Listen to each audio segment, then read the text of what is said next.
오늘 우리에게 주시는 하나님 말씀은 사도행전 2장 42절부터 47절까지 말씀입니다. 신약성경 190면 사도행전 2장 42절부터 47절까지 말씀입니다. 이 계시의 말씀을 제가 받들어 읽어드릴 때 살아계신 주님의 음성을 들으실 수 있기를 바랍니다. 그들이 사도의 가르침을 받았다 서로 교제하고 떡을 떼며 오로지 기도하기를 힘쓰니라. 사람마다 두려워하는데 사도들로 말미암아 기사와 표적이 많이 나타나니 믿는 사람이 다 함께 있어 모든 물건을 서로 통용하고 또 재산과 소유를 팔아 각 사람의 필요를 따라 나눠주며 날마다 마음을 같이하여 성전에 모이기를 힘쓰고 집에서 떡을 떼며 기쁨과 순전한 마음으로 음식을 먹고 하나님을 찬미하며 또 온 백성에게 칭송을 받으니 주께서 구원받는 사람을 날마다 더하게 하시니라. 아멘. 우리 교회가 속한 교단 대한예수교장로회 통합 측 교회에서는 1년에 한 차례씩 해가 바뀌면 이제 교회 전체에 표를 나누어주는 일이 있습니다. 금년 종교개혁 500주년을 맞이하는 올해 우리 교단 표는 다시 거룩한 교회로라고 하는 이제 주제를 나누어 주었습니다. 몇 년 전에는 제가 기억하기에 이제 이런 교회 표가 있었는데요. 교회, 세상의 소망. 교회가 세상의 소망이다 하는 사실을 우리 교회들에게 이제 다시 일깨워주는 표라고 생각을 합니다. 우리가 살아가는 세상, 지난주에 표현대로 하면 패역한 세상인데 이 패역한 세상에서 우리 하나님께서 구원의 도구로 사용하시는 교회가 소망이다. 이 세상의 소망이다. 어두운 세상에서 빛으로 또 썩어가는 세상에서 소금으로 하나님이 교회를 세우셨다 하는 의미의 말씀이라고 생각을 합니다. 그렇지만 정말 교회가 세상의 소망인가, 특히 한국 교회가 이 땅 대한민국의 소망이고 있느냐라고 하는 질문 앞에 자신 있게 대답하기가 쉽지 않습니다. 어떻게 보면 때로는 교회가 이 세상에 오히려 절망을 주고 있는 건 아닌가라고 하는 생각이 들 때가 있는데 이제 그건 여러 가지 원인들 때문이라고 생각을 합니다. 그걸 크게 그냥 세 가지로 이제 정리하는 이야기를 최근에 듣는 일도 있었어요. 교회가 세습을 했느냐, 목회자의 성 문제가 있느냐, 아니면 재정 비리가 있느냐라고 하는 이 몇 가지의 문제로 집약해서 이제 그런 일들이 세상에 불거지고 드러나면서 교회가 세상에 소망됨을 잃어버리고 이제 빛의 능력을 상실했다라고 하는 이야기를 듣게 되는데요. 자, 그렇다면 교회가 정말 악인가? 또 하나님은 교회를 포기하셨는가? 이런 질문을 해보게 되면 절대 그렇지 않음을 분명히 말씀드릴 수 있습니다. 아무리 교회가 여러 가지 악한 부분들에 빠져 있는 것들이 보이고 들리는 일들이 있다 할지라도 여전히 교회는 하나님께서 사용하시는 거룩한 도구라고 하는 것입니다. 교회가 세상에 빛된 능력을 발휘하지 못하는 것은 교회가 교회됨을 잃었기 때문에 나타나는 이제 부분적인 현상일 뿐, 교회가 교회됨을 회복할 수만 있다라고 하면 여전히 교회는 세상에 소망을 줄 수 있고 이 패역한 세대에서 하나님이 사용하시는 거룩한 구원의 도구가 될 수 있다라고 하는 점에 있어서는 틀림이 없습니다. 자, 그렇다면 어떻게 교회가 세상의 소망이 될 수 있느냐라고 하는 이 질문을 가지고 우리는 지금 이제 이 한 달 동안에 다시 처음 교회로 돌아가 보자. 처음 교회가 어떻게 세상에서 영향력을 발휘할 수 있었는지에 대해서 이제 살펴보자라고 하는 것을 주제로 해서 계속 말씀을 나누고 있습니다. 그 처음 교회가 우리에게 보여주었던 교회됨의 모습은 다 성령의 충만함을 받았다는 거예요. 이걸 반복하는 건 정말 중요합니다. 다 성령의 충만함을 받아야 됩니다. 다. 이 사도행전 2장을 다시 읽어보면 기도하던 모든 사람들에게, 각 사람에게, 그냥 이렇게 전체적으로 다가 아니라 각 사람이 성령을 받았어요. 예외 없이 성령을 받았어요. 다 받아야 됩니다. 모든 사람이 받아야 됩니다. 그렇지 않으면 이제 교회가 힘들어지는 거예요. 성도들은 성령을 받았는데 목사에게 성령이 임하지 않는다. 목사에게 성령이 떠났다. 굉장히 불행한 일이지요.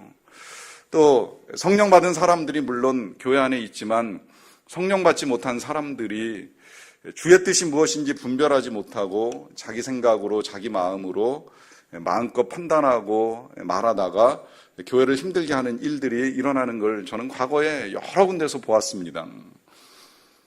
주님이 원하시지 않는 생각과 말씀을 통해서 교회에 마치 그 성경 표현대로 하면 이 적은 누룩이 이 온 빵에 퍼져나가는 것처럼 교회의 악한 일들을 퍼뜨려서 힘들게 하는 교회들의 모습을 보아왔는데, 오늘 한국교회가 이제 그 일들로 인해서 어려움을 겪는 거예요. 사실 제가 들으면서 몇 차례 설마 그렇게 많을까? 이제 이런 질문을 해보면서, 그렇게 악한 교회, 그렇게 악한 목사가 정말 그렇게 많을까? 1%가 넘을까? 이제 이러면서 의심을 가지고 질문을 하는 일도 있기는 있었습니다만은, 그래도 아직 선한 교회가 많고 선한 성도가 더 많고 선한 목회자가 더 많다는 사실만큼은 부정할 수 없다는 거예요.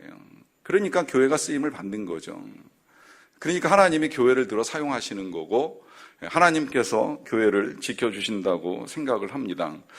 그런 교회가 교회됨의 모습을 제대로 지켜가고, 그런 교회의 성도들이 성도의 모습을 제대로 지켜가기 위해서 제일 먼저 필요한 건 성령의 충만함을 받아야 된다는 거예요. 성령과 함께 가야 된다는 거예요.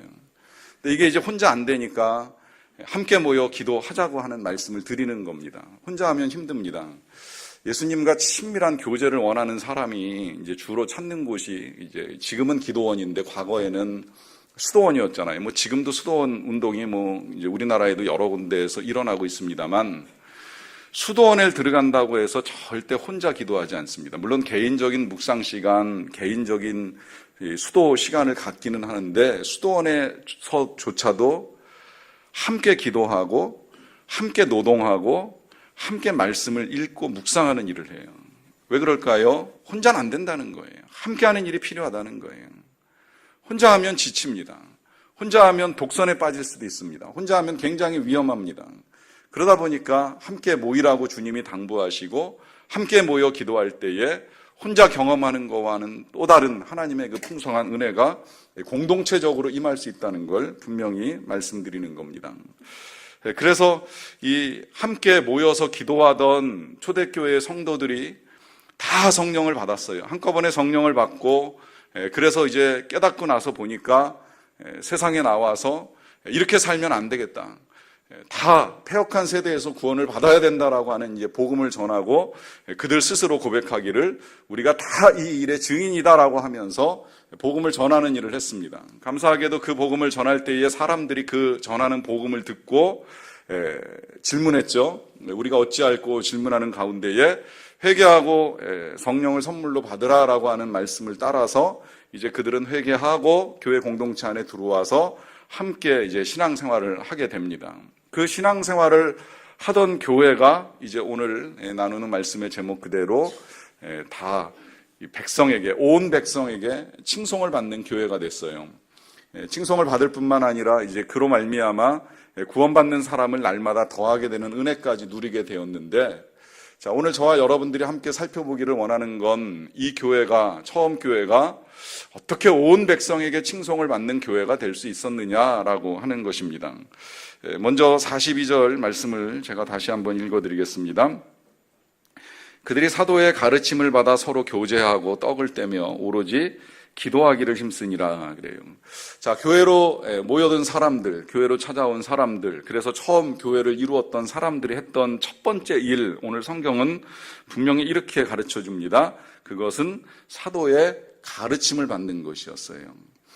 우리가 패역한 세대에서 구원을 받음에 있어서 필요한 건, 우리를 위하여 죽으신 예수님을 믿는 믿음이 필요한 건 틀림이 없습니다만, 한 번 믿는 그 믿음만으로 우리가 구원을 완성하진 않습니다. 우리에겐 끊임없이 가르침이 필요합니다. 가르침이 필요한 건, 우리의 영은 예수를 믿음으로 말미암아 죄악된 영혼에서 새로운 영으로 변화를 받지만, 우리의 생각, 우리의 마음은 하루아침에 변화가 안 일어나거든요.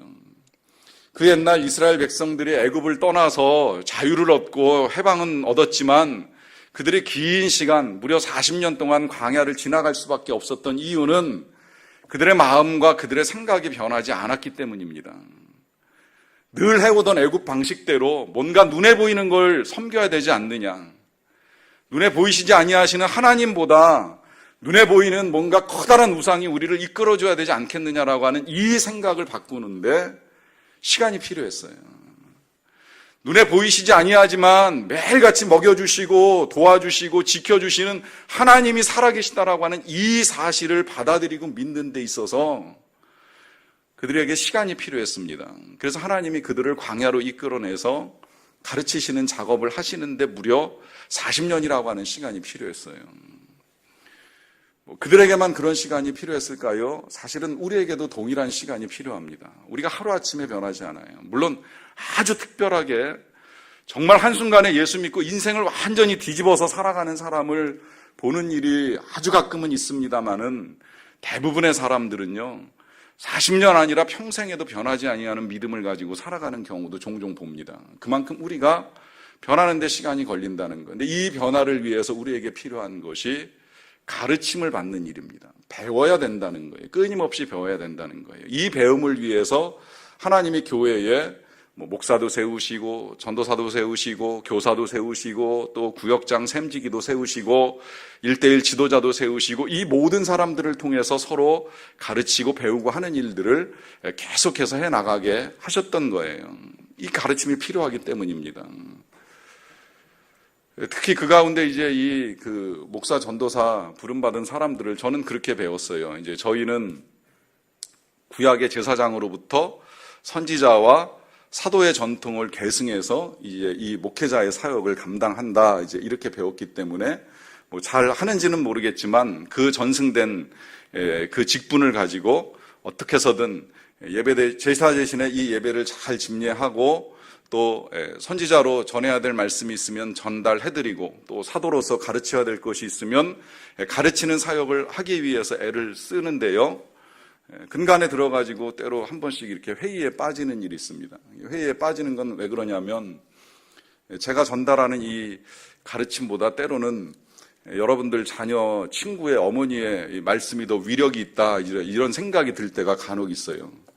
제가 과거에는 그 무당의 말씀이 이 목회자의 말씀보다 강한 것 같아가지고서 속상한 일이 있었습니다. 목사가 밖에 나가서 예수 믿으라 전하면 사람들이 실은 잘 안 들어요. 당신이 예수 믿고 교회 다니니까 그렇게 말하는지는 몰라도 이렇게 생각을 하면서 그냥 우습게 생각하고 넘어가는 사람들 생각보다 많아요. 그런데 제가 만난 권사님 중에 교회 다니게 되신 이유 아마 들어보신 분 계실 거예요. 그분 정말 점치러 갔다가 그 점쟁이가 그랬어요. 당신 여기 올 사람이 아니라 교회 나가서 예수 믿어야 될 사람이라고 하는 그 한마디 듣고 교회로 왔어요. 얼마나 강력해요. 얼마나 능력 있어요. 그 말씀의 권위가 목사가 전하는 전도보다 훨씬 더 능력 있다 이런 생각 들면서 좀 자괴감에 빠지는 일이 있었는데 근간에는 목사가 강단위에서 이렇게 하셔야 된다. 이게 구원의 길이고 이게 지금 우리에게 필요하다. 아무리 선포해도 그걸 듣고 그대로 행하시는 분이 얼마나 되시는지는 잘 모르겠어요. 그런데 친구 엄마가 이건 꼭 가르쳐야 된다. 이건 꼭 배워야 된다. 여긴 꼭 보내야 된다. 한마디만 하면 그 말씀 따라 움직이는 사람들 생각보다 되게 많아요. 그래서 회의에 빠지는 거예요. 이 권위가 왜 이렇게 떨어졌나. 그런 생각까지 들었어요. 오늘 본문 보면 그때 당시 사도들로 인하여 기사와 표적이 많이 나타나서 사람들마다 두려워했는데 이거 내가 기사와 표적을 나타내지 못하니까 이렇게 되는 건가라는 생각이 들 정도로 마음의 회의가 들어옵니다. 근데 이런 말씀 드리면 간혹은 또 그런 말씀 들어요. 목사님께서 세상 물정을 모르셔서 그러는데 지금은 그거 안 시키면 그거 안 가르치면 그거 안 하면 큰일 납니다 하시는 말씀 하시는 분들이 계세요.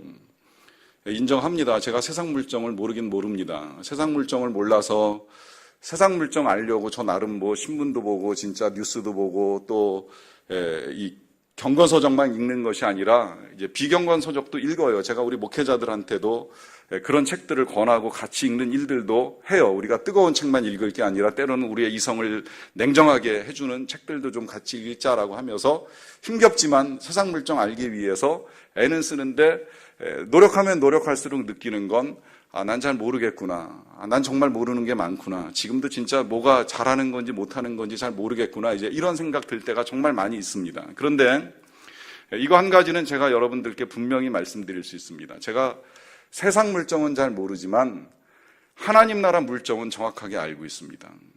그 하나님 나라 물정에 따라서 다시 말씀드리고 싶은 건 이 세상 다 썩어집니다.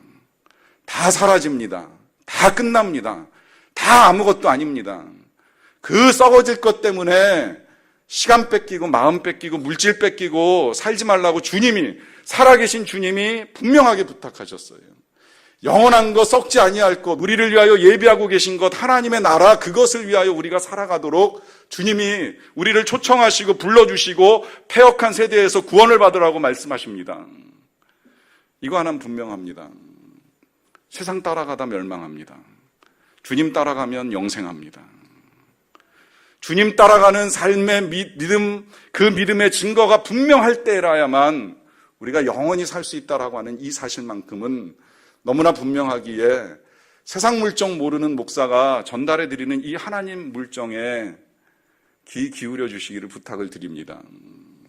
여러분, 우리는 주님을 따라가야 되는 사람들입니다. 왜냐하면 거기 생명이 있고 거기 진리가 있고 거기 영생이 있기 때문입니다.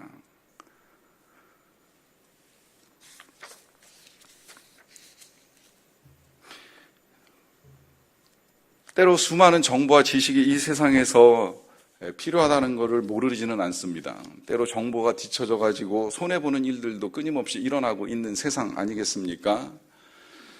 그렇다면 그 정보와 지식만큼 우리가 하나님의 말씀을 배우는 일, 하나님의 말씀을 읽는 일, 하나님의 말씀을 따라 살아가는 일 또한 그 못지않게 귀하다는 걸 잊지 마시기 바랍니다.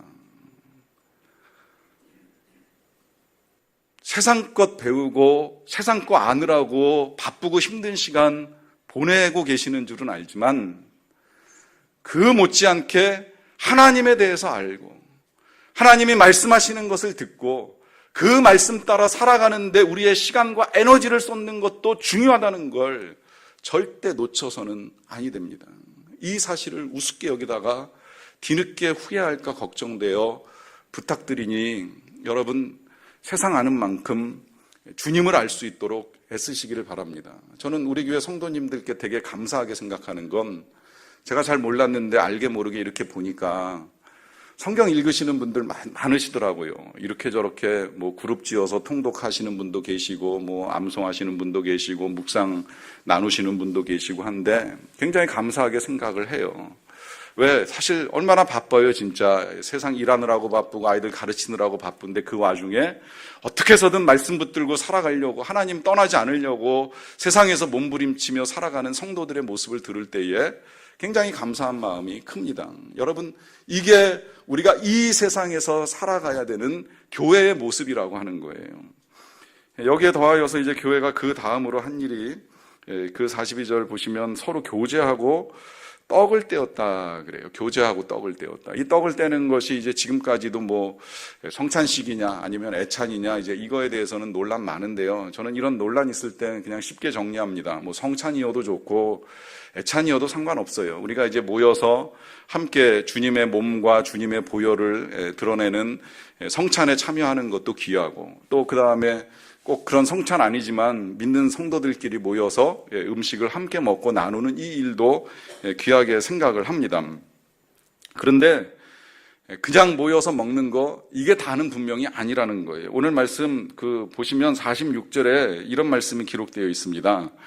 날마다 마음을 같이하여 성전에 모이기를 힘쓰고 집에서 떡을 떼며 기쁨과 순전한 마음으로 음식을 먹는다 그래요. 그러니까 음식을 먹는 것만 하는 것이 아니라 마음을 같이하여 성전에 모이기를 힘썼다 그래요. 그리고 아까 그 42절에서도 다시 보시게 되면 이렇잖아요. 사도의 가르침을 받고 서로 교제하고 떡을 떼고요.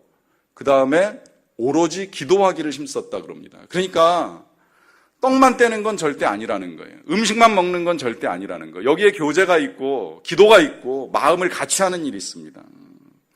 이 부분이 중요합니다. 특히 42절 보시면 떡을 떼며 함께 기도합니다.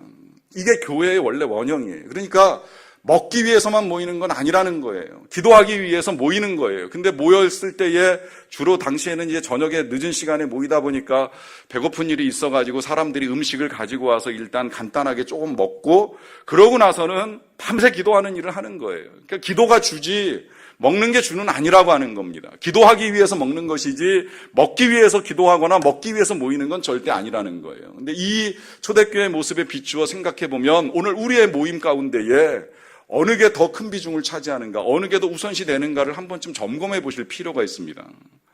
물론 때로 필요에 따라서 성도의 교제를 위하여 먹는 일을 부정하지는 않습니다. 저도 성도님들과 먹는 일을 중요하게 생각을 합니다. 그런데 그 먹는 일을 함에 있어서 때로 우리 대화의 주제가 얼마나 주님과 함께 이루어지고 있는가를 점검해 보시라 하는 말씀을 드리는 거예요.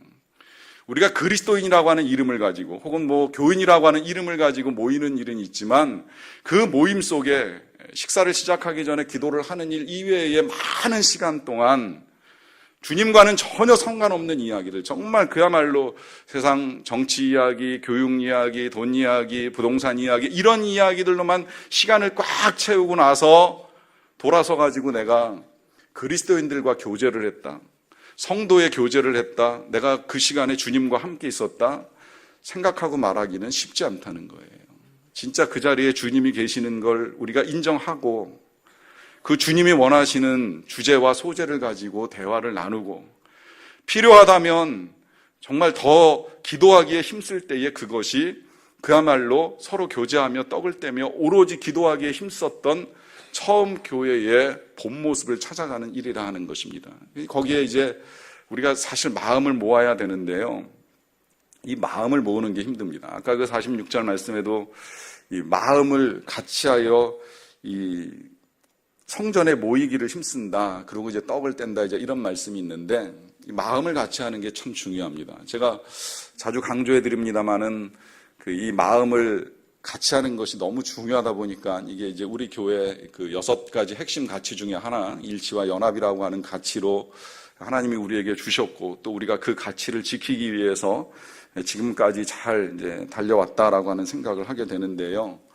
때때로 누군가와 마음을 같이 한다라고 하는 것이 쉽지 않게 느껴지는 일에 이제 직면할 때가 있어요. 사실 여러분들 신앙생활 하다 보면 그런 경험이 있을 거예요. 저 사람하고 참 마음 같이 하고 싶은데 마음 같이 하는 거 어렵다. 어려운 건 그 사람이 천사가 아니니까 그래. 이 교회가 이 천사들만 모여 있으면 그 마음 같이 하는 게 그렇게 어려울 건 없어요. 천사들은 철저하게 하나님의 명령에만 순종해서 한 방향으로 움직이니까 마음이 다 통해요. 그런데 우리가 사람이잖아요. 사람들이다 보니까 이 불완전한 사람들의 모임인 교회 안에 내 마음에 드는 사람도 있고 내 마음에 안 드는 사람도 있어요. 이걸 어떻게 해야 되느냐 하는 고민 있을 수 있는데 제가 근간에 말씀을 매일 한 절씩 이제 암송하는 일을 하고 있는데 그 말씀을 제가 원해서 이제 말씀을 고르는 것이 아니라 그 고르는 말씀을 보내주시는 분이 지정해주는 말씀을 받아서 이제 암송하는 일이 있는데 제가 지난 화요일 날 이 골로새서 3장 13절 말씀을 이제 받고 암송을 하게 됐어요. 이런 말씀이에요. 보시게 되면 누가 누구에게 불만이 있거든 서로 용납하여 피차 용서하되 주께서 너희를 용서하신 것 같이 너희도 그리하라. 자, 이 골로새서가 사도 바울이 골로새 교회에 보낸 편지입니다. 우리가 얼마 전 새벽에 묵상했는데요.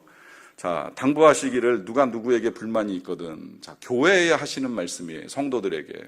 함께 신앙생활을 해나가다가 누가 누구에게 불만이 있을 수 있다는 겁니다. 불만이 생기는 이유는 쉽죠.